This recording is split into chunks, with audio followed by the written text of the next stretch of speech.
দীর্ঘ ১৭ বছরের প্রবাস জীবন কাটিয়ে দেশে ফেরার পর এখন ক্ষমতার খুব কাছে দাঁড়িয়ে আছেন বাংলাদেশ জাতীয়তাবাদী দলের চেয়ারম্যান তারেক রহমান।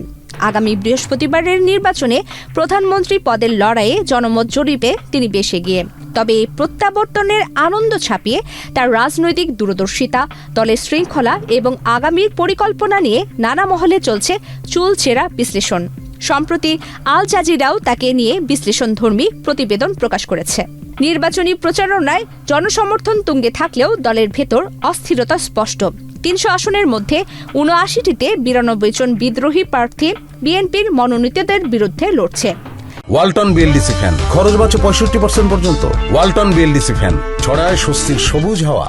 এছাড়া টিআইবির প্রতিবেদন অনুযায়ী ৫ আগস্ট পরবর্তী রাজনৈতিক সহিংসতার ৯১% সঙ্গে বিএনপির নেতাকর্মীদের সংশ্লিষ্টতার অভিযোগ উঠেছে, যা দলের ভাবমূর্তিকে সংকটে ফেলেছে।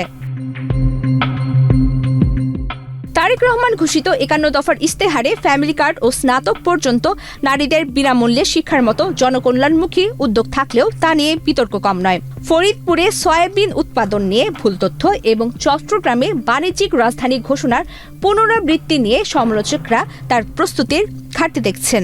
রাজনৈতিক বিশ্লেষক দিলারা চৌধুরী মনে করেন, একদিকে দুর্নীতি দমনের অঙ্গীকার, অন্যদিকে ২৩ জন ঋণ খেলাপিকে মনোনয়ন দেওয়া বিষয়টি সাংঘর্ষিক। বিএনপির অভ্যন্তরে গুঞ্জন রয়েছে যে লন্ডন থেকে আসা সহযোগীদের বেশি গুরুত্ব দিতে গিয়ে তারেক রহমান মেধার চেয়ে আনুগত্যকে প্রাধান্য দিচ্ছেন। এতে দেশ থেকে জেল জুলুম সহ্য করা ত্যাগী নেতারা কোণঠাসা হয়ে পড়ছেন বলে অভিযোগ উঠেছে। গত সোমবার জাতির উদ্দেশ্যে দেওয়া ভাষণে অতীতের ভুলের জন্য ক্ষমা চেয়েছেন তারেক রহমান।